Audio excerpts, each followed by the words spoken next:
Franks to add the PAT.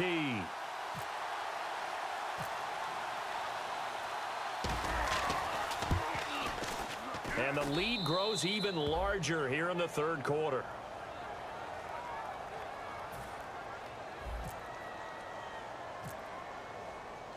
Franks now on to kick it away after the touchdown. And that'll carry over the back line of the end zone for a touchback. Here comes the Bears defense now back onto the field. They're just hoping for more of the same. Last time they forced the punt that led to a score. They flipped the field essentially, and that's what you want to do as a defense.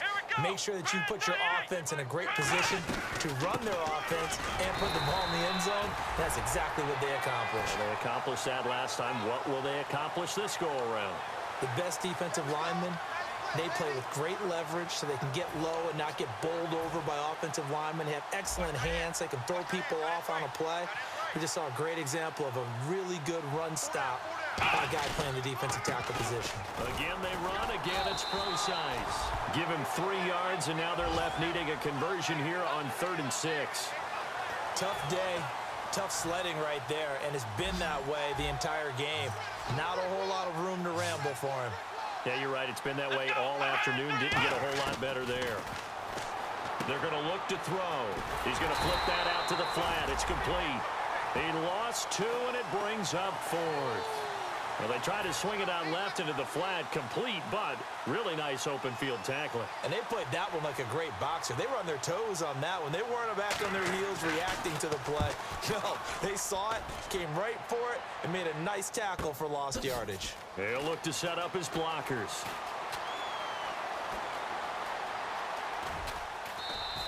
A good return there, 17 yards. And out will come the offense as they take over. Here's the Giant defense now as they head back onto the field. They're hoping to keep this margin right where it is, trailing third quarter. Don't want to get down anymore. You're exactly right. They're in no position to give up any more points.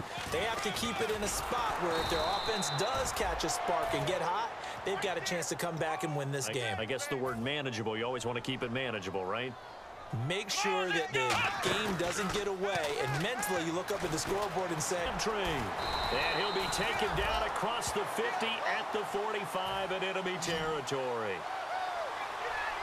And now it looks like they're going to be in the hurry-up.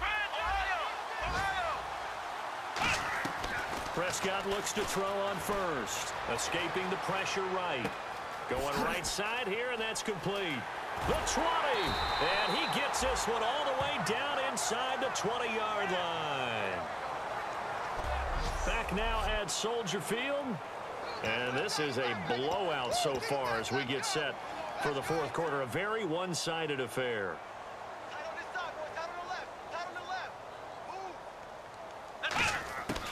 They'll run it now out of the gun. And he'll push his way up to about the 14. 2 yards on the pickup there. It'll be 2nd and 8. And they're going to hurry back to the line now. On 2nd down, Elliott. He's going to get 4 out of this as he's down to the 10-yard line. And this defense looks for one more stop here on 3rd after the run. They'll try and run for it with Elliott. Call it no gain there, and it leads to a 4th down. Now the offense is not leaving the field. They're going to stay out and go for it on 4th and 3. Running with Elliott. And he will maneuver his way down to about the 7. Ezekiel Elliott not able to get it past the marker. And the Giants are going to get the football back. So we were looking at each other up here in the booth when they went for that saying, oh, wow, talk about trying to add insult to injury. Some teams are just like that. You know, some philosophies, some coaches are like, look, when I got a chance to put some more points on the board, I don't care what the situation, I'm going to do it. And they're also the same coaches as a general rule that if someone does it to them, you won't hear a people protest out of them. That's just who they are.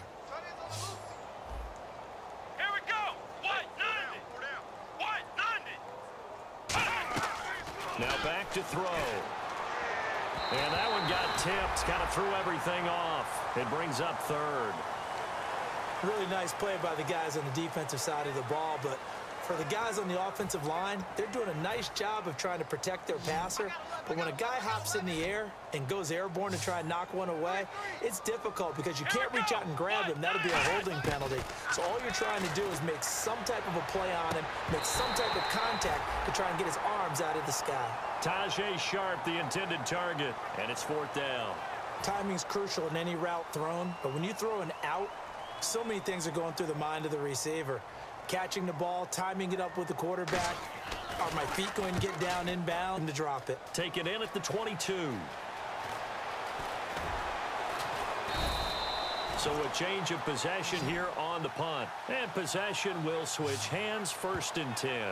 And now Chicago getting ready to go as they take the field. They had a great drive going last time. They were moving the ball, and then all of a sudden it just stalled out. So we'll see what they can do here, Charles. And it's always easy to second guess when you don't get it on a 4th down try. But they had to like the feeling that they had going on offense. They want to continue to see if they can capture that again on this drive and maybe get in the same position. Yeah, and that's, I mean, like I said, they were moving the football. It's not like they went 4 and out, so I don't think it's a deal where the offense doesn't have confidence. No, I agree with you totally on that one. If anything, they may have gained more confidence. Okay, they stopped us once. That's all right. Let's keep moving it. Make them do it again. On 3rd down, Elliott. And he's got the 1st down yardage before he's brought down at the 42. It's a 9-yard gain, and it keeps the drive moving. Looking to speed things up here, going with some tempo. They go back to Elliott. He's been busy. And able to break one tackle, but then quickly brought down. But a nice little gain. 7 yards on the pickup there, and it'll leave him with a 2nd and 3. I know that every now and then we get in those meetings with coaches, and you almost want to roll your eyes when they talk about staying on schedule when they're moving the football. But would you say a 7-yard run is ahead of schedule? 4th quarter with the lead, you love that, don't you? No doubt about it, because staying on schedule is trying to get 4 downs on 1st down. They did that plus 3. A give to Elliott, and he'll get a little over 2, maybe a full 3 down to the 32-yard line. And the offense moving quickly to the line. A 20th carry here for Elliott. And he's going to have the 1st down yardage as he's down at about the 30-yard line. Time for a break. We'll come back and wrap up garbage time after this. So the Bears with the football here as we welcome you back. And let's see what they've come up with offensively after having time to talk it over. They'll run with Elliott.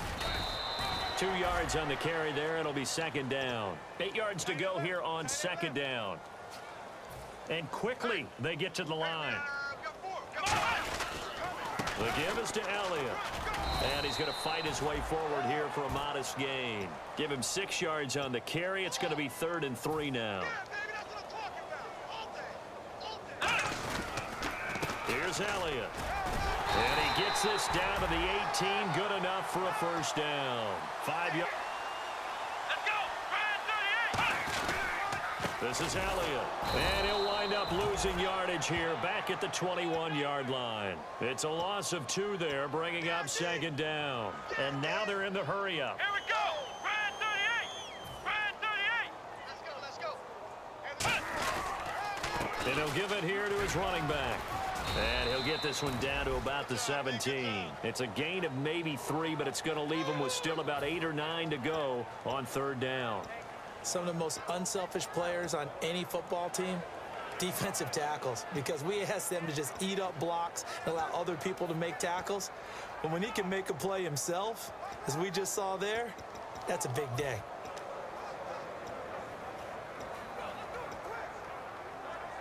And a really long drive here, and it goes on and on.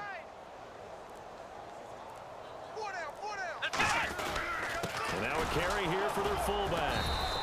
Just a yard on the run there, and that's going to bring us to a 4th down. Now whistles come in. We're going to get a timeout here by the offense. It's just their first. They've got 2 more to use here in the final stages. And with things looking pretty good on the scoreboard, they're going to keep the offense out there and go for it here on 4th. They'll run it with Elliott. And he is going to lose yardage here. The Bears tried it on 4th down, unable to convert. And the Giants are going to get the football back. So they were really trying to put the nail in the coffin there already with this lead here in the 4th. but they didn't get it. Guaranteed it's not going to be a fun handshake in the postgame, right? You just know that there's going to be some bad blood there. And I know if we go to the postgame press conferences, the winning coach. And now the Bears going to signal for another timeout. That'll leave them with just one remaining in this fourth quarter of play. So many times you hear today's NFL described as a space game. Get your best players into space with the football in their hands. That's why sometimes you just swing it out to your runner, get him out in the flat, and let him have a chance to make people miss an open field. He rifles one that's intercepted. And it's Clem Dix with a pick. And they have the football and will set.